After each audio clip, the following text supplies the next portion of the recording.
computer. Hey, good evening, everybody. It's Karen Batty, and we just finished up our booking blitz.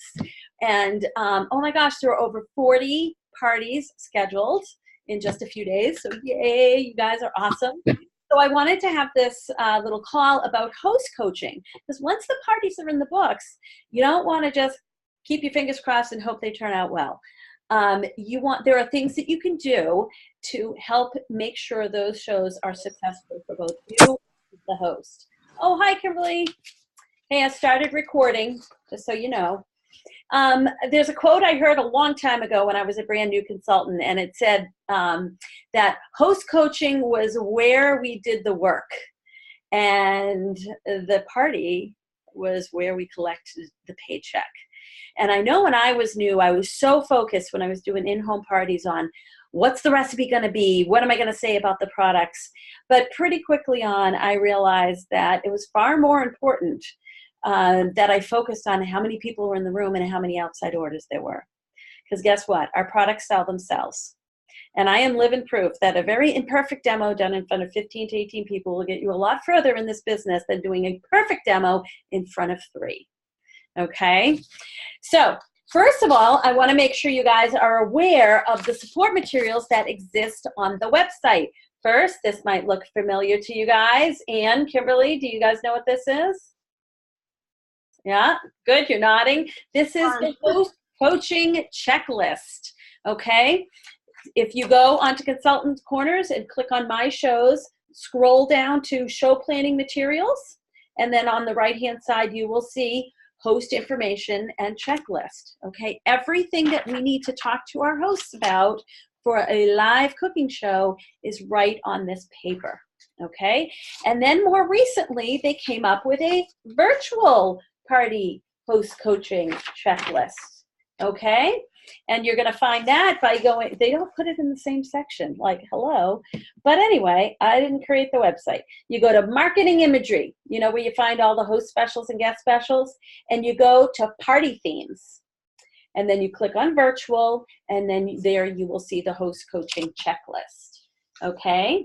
So I'm gonna share some tips for both in-home and virtual parties. And for those of you guys who are on here, I'd love to have you share your tips as well about what's working for you. So first, in-home parties. I think 2 things that are super important, and they are actually listed right here on the checklist, is first to find out what the host wants. So, hey, Ann, do you want to be my pretend host for a minute? Sure. Okay. So, Ann, you've just booked a party. We met at a party last night. You booked one for the end of the month. I gave you a host packet, and I asked you if you had about 10 minutes to talk tonight. You said that you did. So, so when I'm talking to you, the first thing I'm going to say is, Ann, oh my gosh, I'm so excited about your party coming up at the end of the month. And I think you can tell that I have a ton of fun at my shows, but what really brings me joy is helping my hosts get what they want in their kitchen. So I am wondering, what are 3 things you are dying to have in your kitchen by the time we're done with your party? I totally want that new quick cooker. Oh gosh, gotta have that. Yes, absolutely. I really like the holiday baking tins. Oh, okay, yeah, those things are awesome. Like, you don't have to spray them, you don't have to oil them, nothing. Oh my gosh, they're awesome. Anything else? I probably could use a new knife. Knives, okay. Do you want the set or just one? Probably one, but if I could get the set, that would be awesome too.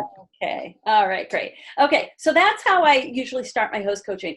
I'm telling them it's my joy to help them get everything they want, and I'm asking for their top 3 things. And usually what happens is there's a big ticket item in there that they can usually get at half off or a 60% off item. And in this case, Ann, you picked the quick cooker, which is one of the 60% off selections, right? Is it on there? Yeah. And then, so now all your baking items in your knife, oh my gosh, if we add those up, that's, you know, maybe $150 to $200. Now we know what your sales need to be in order to get those things for free. So the next thing I would say to you, Ann, is, okay, how about this, Ann? How about if you got that quick cooker at 60% off and, I don't know, maybe 4 of those baking pans and 2 of the knives for free? Would you be thrilled with that? That would be awesome. Okay. All right. So in order to do that, we're going to want to aim for maybe like $1,000 or $1,200 party. Okay. I'm setting the expectation. This is what we're going to aim for. All right. Um, so, and my show average is about 1,000. Okay. So, if you want to aim for 1,000, you want to set the bar more like 1,000 to 1,200. And most of the time, our hosts don't know what's big, what's small, what to expect. So I just tell them. So, Ann, I don't want to like make you faint or anything, but in order to have about a $1,200 party, we're really looking at about 25 orders. Okay, and I have kind of a formula for that. If you get 5 orders from outside the party at work, and then maybe about 15 people at your home, and then another few orders from maybe a couple of people that you know, you're looking at a probably $1,000 to $1,200 party. How does that sound? That sounds great. Yeah. Okay. So, you want to tell them how to do it, not just here's what you need, but like kind of create a picture for them, because most of our hosts, they don't know what a $1,200 party looks like. But if you explain 25 orders, now they might be thinking, I can't fit 25 people in my home. But if you kind of give them a formula, the 5, 15, 5 kind of thing. So some of my best tips for helping hosts get lots of outside orders. Some of you might have heard this before. I ask every host, are there 2 people who love you dearly? So I would say to Ann, okay, Ann, who are 2 people who adore you, who would love you to have that quick cooker and those knives and those baking pans in your kitchen for as little as possible? Who would love to help you get those for free? Are there 2 people that would do anything for you? Well, my sister and my best friend. Okay. So do they work? Yes. They do. So, Ann, what do you think about just touching base with them and saying, I'm having a Pampered Chef party, and oh my gosh, they have this new quick cooker and it's the most amazing thing on the planet, and I really want it, plus a few other things, but I'm not sure if I know enough people to get the items that I want for free. So I'm wondering, if I gave you a catalog for a day, would you really be willing to take it into work to see if anybody you know needs anything? So, Ann, how does that sound to you? Does that sound like something you could try? Sure. Okay. So notice I'm giving Ann the words to say, and then I'm asking her, how do you feel about that? Does that seem like something you can try? And then when we get off the phone, I'd say, Ann, do you want me to send you those words? And then you can just, read right off of them when you're talking to your friends. So I'll also offer to send them the words to say so that they can hear them once, but then they can also see them. Now, guys, this rocked my world. When I started doing this, my show average went up almost $300 per party overnight. Okay, you multiply that out over how many parties you do in a month, and that's a pretty significant jump. Not only did it help my sales, however, it made my bookings go through the roof, because all of a sudden there's 3 people inviting to every single show, the host plus 2 of their best friends who take the catalog into work. Normally, each of those friends collects 2 or 3 orders. So if 2 people go out there doing this, that's 5 extra orders per party. With a $50 average order or $60 average order, that's an extra $250 to $300 on every party. But usually those same people also bring a friend or 2 to the party. And all of a sudden, my bookings exploded. Because do you ever go to a show and there's 8 people there, and then they're all coworkers and one of them books? And then the next month, the same 8 people show up at that party and one of the books, and the month after that, the same 8 people show up, and then they're like, yeah, we're kind of done now with Pampered Chef for a while. Well, when you've got multiple people inviting to each party, the host and 2 others, one thing you never hear from a bring a friend person is everybody I know is here. So that idea I initially implemented because I wanted my sales to bump up, but what happened is my bookings went off the charts. So there's a tip for your sales and outside orders. Do you guys ever offer an incentive for outside bookings? Yeah? Okay, good. So some things that you can consider is, first of all, talk up what Pampered Chef is offering. Let your host know, hey, did you know that for every party that's booked from yours, you're going to receive a half-price item at that party? And so I tell my hosts, more than half of the people that you invite who are local aren't going to be able to make it because we're a busy culture. So when you hear no, just say something like, hey, I'm so sorry you can't come to the party. I was really looking forward to seeing you. But hey, what do you think about having a party of your own on a night that works better for you? If you did it, I'd come. Do you want me to have my Pampered Chef lady contact you? You fall asleep. No. Oh, April, I'm going to mute you. So give your host words to say to get those outside bookings. Don't just tell them that they get a half price item. Give them some words to say and give them a challenge. Maybe say, I'll give you an extra $20 in free products if you have 2 bookings lined up before I arrive. Or you could say, if you got 3 bookings from your party, I'll give you X product at the time the 3rd show is held. So all 3 parties have to hold before you give them the prize. Okay, so think about your budget. Think about what you might want to give as an incentive. And if you're not sure, call your director and talk to your director about it. Okay. So any other tips that people have in working with their live in-home parties? What's your favorite host coaching tip? Hey, Sharon. Hello. What you got? My favorite host coaching tip? Oh gosh. It's one that I kind of stole from one of Lisa's meetings, which was if there are some people in the maybe iffy category if they're coming or not. So I tell the host, reach out to your maybes and tell each of them a different fruit. Oh my gosh, I put it on me. My consultant messed up. I need an orange. Are you able to bring one to the party? There you go. I think it was Mary Haynes at a fall kickoff said, just tell everybody to bring a banana. Yep. And like people like, what do you need a banana for? But all of a sudden like, oh yeah, I got to bring in a banana. And now they're curious. Like, what the heck do we need with all these bananas?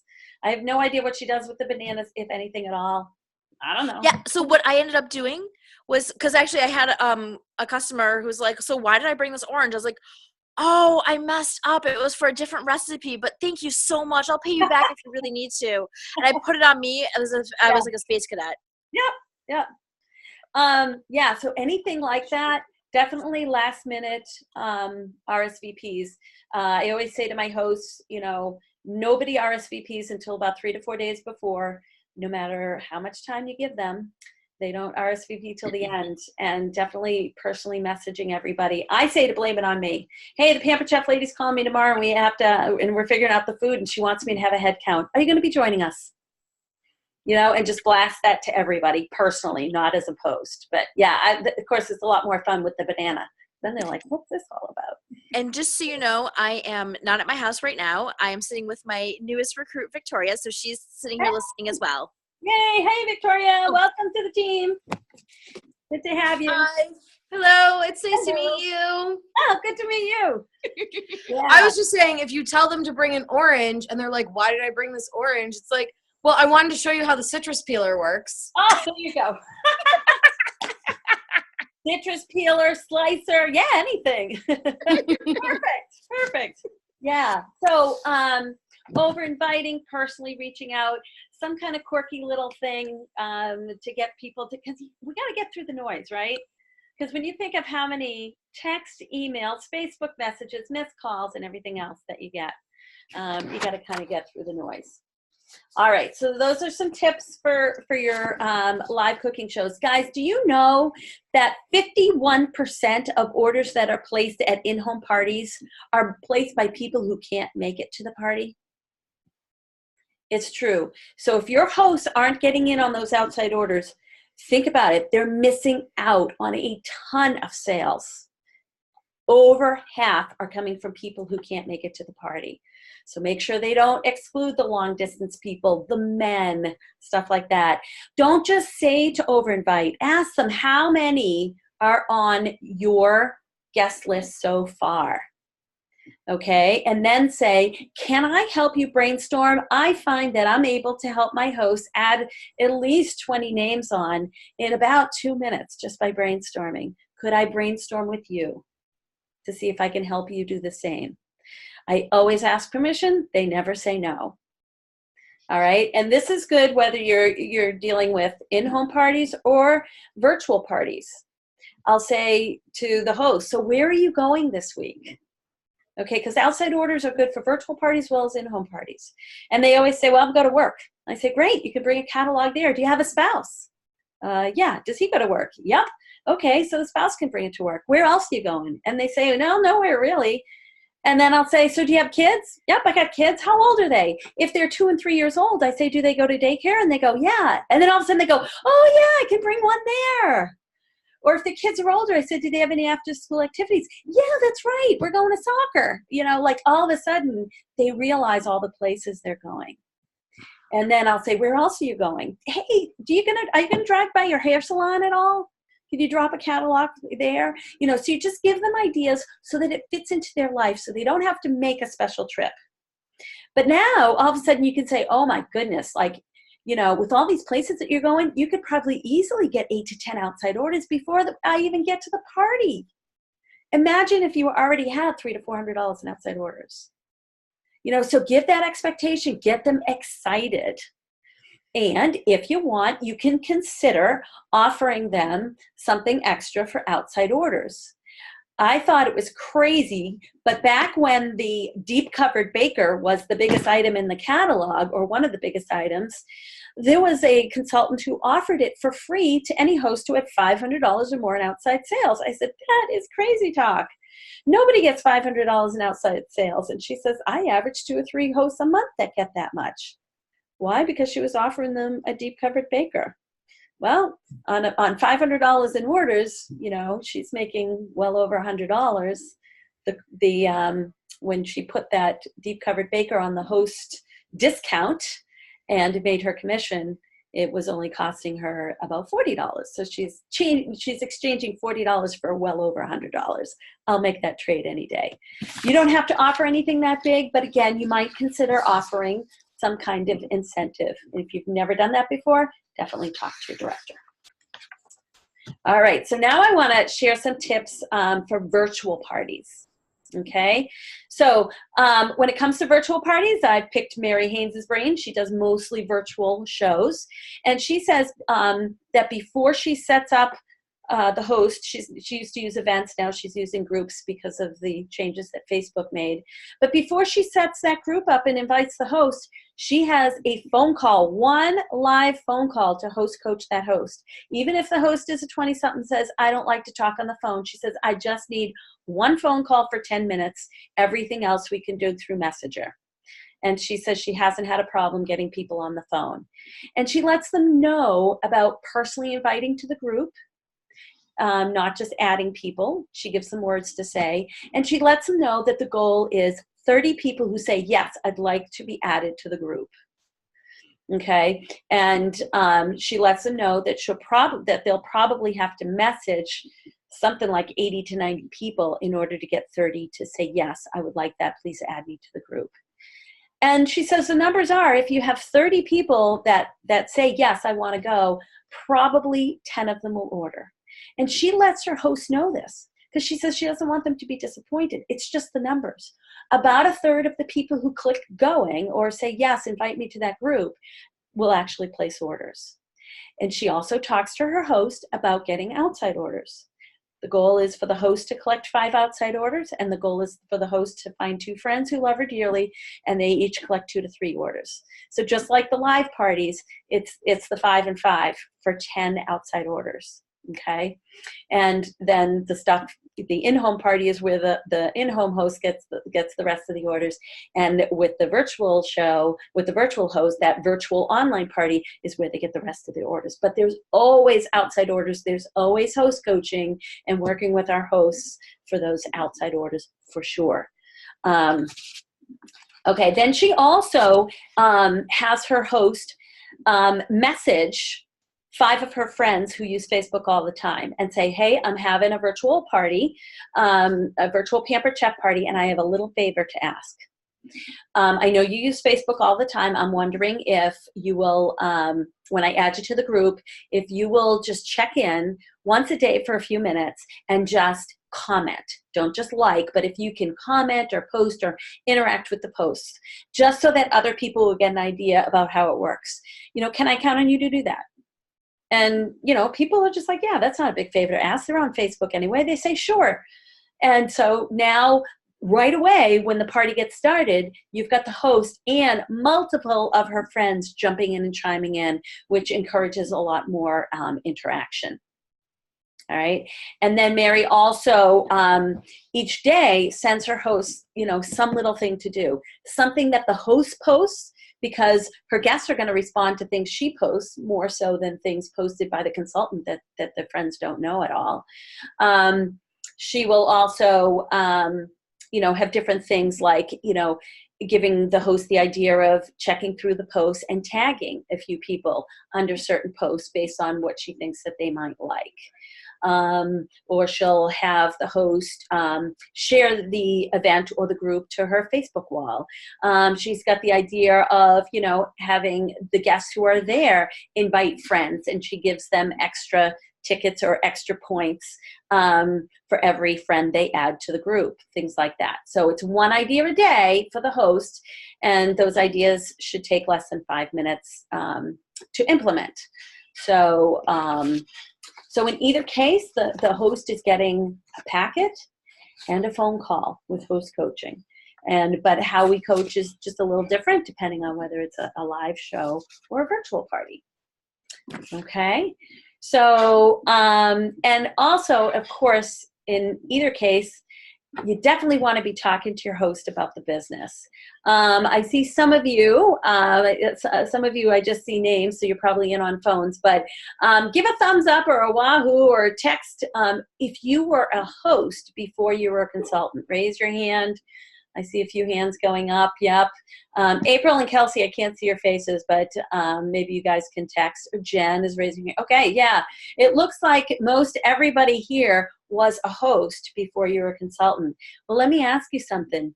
Would you have thought about becoming a consultant if the person you worked with when you were hosting didn't plant that seed and ask you? Probably not, right? And let me ask another question. How many of you said no the first time you were asked? Me. Yes. Oh, look at all of you, right? All of you had your hands up before. Have your hands up again now. So ask every host and ask more than once. Most people, the first time they hear about something like this, they're not thinking about becoming a consultant, but it's a seed planted. And you want to do that early on because, quite frankly, you want to get the no out of the way. Okay? You don't want to wait till the end of the show and then ask, because then it's probably going to be no most of the time, 90% of the time, if not more. So ask early on. When you give them the host packet, say, oh, by the way, there's some information in there about the business. Is this something you've ever thought about doing? Oh, gosh, my mother just called now. She's leaving a voice message. Can you hear her? So I always just ask, is this something you have ever thought about doing? Most of the time my hosts say no. And I say, well, you might want to give it some thought because your party's not coming up for another couple of weeks. And if you want, you could make it a kickoff party for your business. So asking, have you ever thought about doing this, isn't saying, do you want to do it? So whether they say yes or they say no, you can kind of move forward with the answer. Because if they've never thought about it, you can encourage them to think about it. And then, a little bit on with the party, if it's a virtual host and she's got amazing posts going on, if she's posting all kinds of great recipes, you can say, oh my gosh, you're amazing at this. I know you said you never thought about doing it, but wow, I really think you should. What do you think? Could you see yourself making money on Facebook like this? Or if it's a live show and the host is just doing a great job with outside orders and getting a good sized crowd there, you could say, wow, it looks like you're just knocking it out of the park. And, our most successful hosts are very often our most successful consultants. I know when I asked you before, you said you weren't really thinking about it, but I got to ask you again, is this something you want to consider? Okay. Do you think sometimes people change their minds? Absolutely.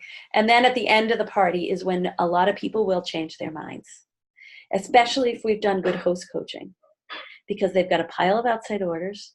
They've got orders from their show. They've got bookings, maybe outside bookings because you offered an incentive and a booking or two from the party. And now you say, oh my goodness, I know that we talked before and you said no, but I feel like I wouldn't be doing my job if I didn't just say to you, do you know how much you would have made if you were the consultant tonight? And look, you've got this many people who said they want to have parties. I'm happy to keep them in my calendar, but I got to ask you one more time. Are you sure this isn't something you want to consider? And do you think, how many of you changed your mind because you saw that your friends reacted so positively to Pampered Chef and you actually had some bookings? Yeah, exactly, right? So you can see that the basics of host coaching are all the same. It's about over inviting, outside orders, talking about the business, talking about those bookings and things like that. And it's just a slight tweak, whether it's a live party or a virtual party, but still the host coaching gets done either way. Just because a party is virtual doesn't mean those hosts don't need our help and our suggestions. Okay, so I'm going to open it up. Does anybody have either a question or a tip, like a host coaching tip, things that you share with your hosts that help make it a party really successful? Yes, I see someone hands up. It just says iPhone, so I don't know who it is. Oh, yes, it's Sharon. Hey, what you got, girl? So one other thing I do for my virtual hosts is I have a group that's just for my virtual hosts, and I put my host coaching tips in there. But what I'm starting to do is actually change it up and follow a model that the idea came from Karen's mouth, which was to do 1 week on, 1 week off of my virtual parties. And so what I'm doing is I'm putting all of my virtual hosts for that week in a group, and I can do it in a group message. And sometimes I do competitions or things like that, a friendly competition, like, oh, the first person to get a rock order, or like, I don't know, whatever I throw out there, will get a little incentive prize for me, or the first one to reach 500 in sales. And so it's just easier for me to do my host coaching as one group message after I've done the individual phone calls, of course. Yep. Mm-hmm. And then just my host coaching tips for the day in one large group, so I do it in one fell swoop. Yeah, that's awesome. Love that idea. And yes, what she talks about, 1 week on, 1 week off, you can group all your parties together. If your goal is to do 10 virtual parties a month, you can run 5 in the first week and 5 in the third week, or 5 in the second and fourth week. And that way you're just running all your shows 1 week, and the next week you're just host coaching and tying up loose ends, and then you run the shows again. And it's a very nice pace from the people who do it that way. Yeah. Any other tips that you guys implement with your own hosts that have really helped in sales or bookings? Yes, Anne. You're muted. Let me unmute you. There we go. Sorry about that. That's okay. What you got? It's all about the outside orders, whether it's live or virtual, and I've made it a point to coach that from the beginning, and offering an incentive is great. I never thought of asking her or him for the 2 friends to do the same, and I'm going to add that because I think that's awesome. I have a couple of hosts coming up who have very big wish lists, and I think that that's going to help them both. And I think that I've implemented since conference asking them their goals and setting up their wish lists so that I can tell them how to get there. And I think their information for them is good, because then they see I'm trying to help them, not just sell something. Yep. It's all about helping them get what they want for free. Yeah, I'm closing out a party. It is now at $1,802. And she had over $900 in outside orders before I arrived. And I'm closing out another show that's currently at $950. She had $650 in outside orders before I arrived. So you can imagine these, the $1,800 one would have been a $900 show, which I would have been very happy with. But the $950 one would have been a $300 show, which would have made me not quite as much happy.